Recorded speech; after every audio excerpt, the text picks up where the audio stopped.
जो इंसान खुद के इमोशन को कंट्रोल कर लेता है वो इंसान बड़ी आसानी से दूसरे इंसान को भी कंट्रोल कर पाता है, लेकिन जिसके खुद के इमोशन अपने कंट्रोल में नहीं होता, अक्सर ऐसे लोगों को दूसरे लोग कंट्रोल करते हैं। बायोमेडिकल सेंटर के ऊपर लिखे गए एक आर्टिकल में ये बताया गया है कि जो लोग इमोशनली इंटेलिजेंट होते हैं वो लोग ना सिर्फ अपने इमोशन को सही से समझते हैं या मैनेज करते हैं, वो सामने वाले इंसान को भी बहुत ही आसानी से हैंडल कर पाते हैं और उनकी यही खास बात उनको एक अट्रैक्टिव पर्सन बनाती है। हार्वर्ड की एक रिपोर्ट भी यही कहती है कि इमोशनली इंटेलिजेंट लोग रिलेशनशिप मैनेजमेंट में यानी कि लोगों को हैंडल करने के मामले में बहुत ही अच्छे होते हैं। क्या आप जानते हैं आपकी सबसे बड़ी ताकत और आपकी सबसे बड़ी कमजोरी आपके इमोशंस है। प्यार में इंसान किसी को मार भी सकता है और किसी के लिए मर भी सकता है। नेशनल क्राइम रिपोर्ट ब्यूरो की 2015 की एक रिपोर्ट में ये बताया गया कि सुसाइड करने वाले लोगों में से 3.3% वो लोग थे जो प्यार में फेल हो गए थे। टाइम्स ऑफ इंडिया के एक आर्टिकल के हिसाब से मर्डर मोटिव्स में भी लव अफेयर एक बहुत बड़ा मोटिव होता है। इमोशन के कारण ही तो इंसान उस इंसान के सामने झुक जाता है जिसे वो बहुत ज्यादा प्यार करता है और उसके सामने अपनी सेल्फ रिस्पेक्ट खो देता है। आपके इमोशन ही आपका सबसे बड़ा दुश्मन बन जाएगा अगर आपके इमोशन आपके कंट्रोल में नहीं है, और यही आपके इमोशन आपका दोस्त बन जाएगा अगर आप अपने इमोशन को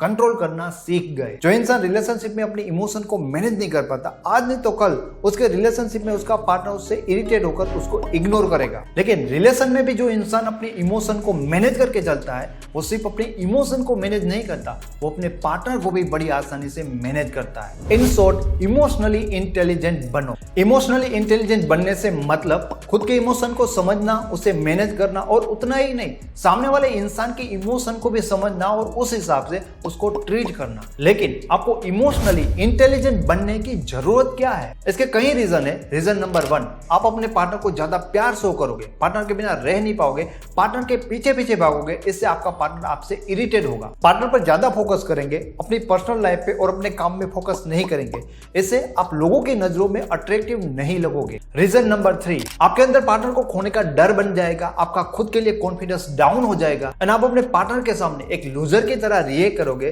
जिससे आपका पार्टनर आपसे और दूर भागेगा। अब बात करते हैं कि जो लोग इमोशनली इंटेलिजेंट होते हैं वो ज्यादा अट्रैक्टिव क्यों होते हैं। नंबर 1 रीजन कि वो अपने इमोशन के हिसाब से रिएक्ट नहीं करते, वो सामने वाले इंसान के इमोशन को समझते और उस हिसाब से उस इंसान को डील करते हैं। रीजन 2, वो अपने इमोशन को बहुत अच्छी तरह से समझ सकते हैं, इनफैक्ट अपने इमोशन को मैनेज भी कर सकते हैं, इसलिए सामने वाला इंसान कभी भी उससे बोर या इरिटेट नहीं होता। रीजन नंबर 3, वो सामने वाले इंसान के इमोशन को समझ सकते और उसके इमोशन के अकॉर्डिंग उसको ट्रीट करते हैं, जिससे वो ज्यादा उनकी ओर अट्रैक्ट होगा। रीजन नंबर 4, आप बिल्कुल भी सामने वाले इंसान को नीडी नहीं लगोगे, इसलिए सामने वाले इंसान के माइंड में आपकी एक स्ट्रॉन्ग आइडेंटिटी बनेगी। ओवरऑल सामने वाले इंसान के माइंड में आप अपनी एक अट्रैक्टिव पर्सन की आइडेंटिटी बहुत ही आसानी से क्रिएट कर पाओगे। अब बात करेंगे कि आप एक इमोशनली इंटेलिजेंट पर्सन कैसे बन सकते हो। इसके लिए सबसे जरूरी जो चीज होती है वो होती है सेल्फ अवेयरनेस। अगर आप दूसरे लोगों को समझना या उनको कंट्रोल करना चाहते हो तो उससे पहले बहुत ज्यादा जरूरी है कि आप खुद को समझो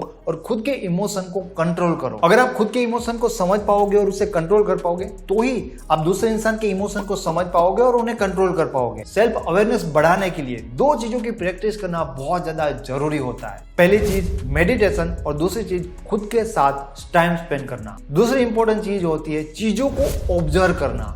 किसी भी चीज के बारे में आपको कोई भी डिसीजन नहीं बना लेना है। अगर कोई घटना बनती है तो आपकी उनको पॉसिबिलिटीज के बारे में सोचना है कि इसके क्या क्या और रीजन हो सकते हैं। जैसे कि आपके पार्टनर का कॉल बिजी आ रहा है तो आपको मेंटली कोई डिसीजन नहीं बना रहना है कि यहाँ पर कुछ गलती हो रहा है, आपको इसकी पॉसिबिलिटीज के बारे में सोचना है कि उनका फोन बिजी आ रहा है तो उसके और क्या क्या रीजन हो सकते हैं। इससे आपके माइंड को प्रैक्टिस होगी चीजों को ज्यादा क्लियरली समझने की। तीसरी इंपॉर्टेंट चीज होती है लोगों को ऑब्जर्व करना। आप ऐसे लोगों को ऑब्जर्व करिए जो कोई सेलिब्रिटी नहीं है लेकिन फिर भी ज्यादातर लोग उस इंसान को पसंद करते हैं। वो लोगों के साथ कैसे बात करते हैं, लोगों के साथ कैसे डील करते हैं, उनके एक एक एक्शन को और उनके बिहेवियर को समझने की कोशिश करिए। आप ऐसे लोगों को भी ऑब्जर्व करिए जिन लोगों के रिलेशनशिप बार बार फेल हो जाते हैं या जिन लोगों को लोग बार बार रिलेशनशिप में इग्नोर करते हैं, और समझने की कोशिश करिए कि ऐसे लोग बार बार कौन सी गलतियां जो रिपीट कर रहे हैं। आपको जानकर हैरानी होगी कि कुछ लोग रिलेशनशिप में ऐसे होते हैं जो हर रिलेशन में सेम गलती करते हैं जिसके कारण उनके साथ सारी चीजें रिपीट होती है। चौथी चीज बॉडी लैंग्वेज। लोगों के बॉडी लैंग्वेज को ध्यान से ऑब्जर्व करने की कोशिश करिए, क्योंकि उनकी बॉडी लैंग्वेज कई बार वो बता देती है जो वो अपने वर्ड से आपको बताना नहीं चाहते। अलग अलग टाइम पर लोगों की बॉडी लैंग्वेज को ऑब्जर्व करिए कि जब वो गुस्से में होते हैं तब उनके बॉडी लैंग्वेज कैसे होते हैं, जब वो खुश होते हैं तब उनके बॉडी लैंग्वेज कैसे होते हैं, जब वो झूठ बोल रहे होते हैं तब, या जब वो डर में होते हैं तब उनके बॉडी लैंग्वेज कितने अलग होते हैं। धीरे धीरे आपको समझ में आने लगेगा कि एक ही इंसान अलग अलग परिस्थिति में अपनी बॉडी लैंग्वेज को चेंज करता है। जैसे आपको क्लियरली समझ में आ जाएगा कि उस टाइम पर सामने वाला इंसान क्या सोच रहा है या कैसा महसूस कर रहा है। बॉडी लैंग्वेज के एक्सपर्ट सामने वाले इंसान को एक क्वेश्चन पूछे बिना भी उनके बारे में बहुत सारी बातें जान सकते हैं, और ये सब कुछ आप भी सीख सकते हो सिर्फ और सिर्फ लोगों की बॉडी लैंग्वेज को ऑब्जर्व करके। पांचवी चीज, अपनी बातों को बहुत ही क्लियरली बोलना सीखिए। कई बार हम सामने वाले इंसान को अपनी कोई बात कहते हैं तो हमें तो वो बात समझ में आती है क्योंकि वो बात हमारी है, लेकिन ज्यादातर बार सामने वाले लोग एग्जैक्टली हमारी बात का मतलब नहीं समझ पाते, और ये एक बहुत बड़ी प्रॉब्लम है। कोई एक इंसान आपकी बात को बड़ी आसानी से समझ पाएगा, पर कोई दूसरा इंसान होगा जिसको आपको उसी बात को कुछ अलग तरीके से समझाना पड़ेगा। तो हमेशा याद रखो कि आप अपनी बात जिस तरह से कह रहे हो उस हिसाब से सामने वाला इंसान आपकी बात का मतलब समझ रहा है, और हमेशा ट्राई करो कि अपनी बात को इतनी आसान भाषा में आप कहो कि सामने वाला इंसान आसानी से आपकी बात का एग्जैक्ट मतलब समझ पाए। जितना ज्यादा आप लोगों को अपनी बात समझ पाओगे, आप फील करोगे कि वो लोग आपको उतना ज्यादा सपोर्ट करेंगे। क्लियर बोलने से भी एक चीज ज्यादा इंपॉर्टेंट होती है कि सामने वाले इंसान की बात को आप बड़े अटेंशन से सुनो। सामने वाले इंसान की बात उन्हें अच्छा लगाने के लिए हमें नहीं सुननी है, लेकिन ज्यादातर लोग अपनी बात को और अपने इमोशन को सही से एक्सप्लेन नहीं कर पाते, इसलिए आपको उस इंसान की बात को बहुत ही ध्यान से सुनने की जरूरत है। क्योंकि आप जितने ध्यान से सामने वाले इंसान की बात को सुनोगे उतने ही ज्यादा आप उस इंसान की बात को समझ पाओगे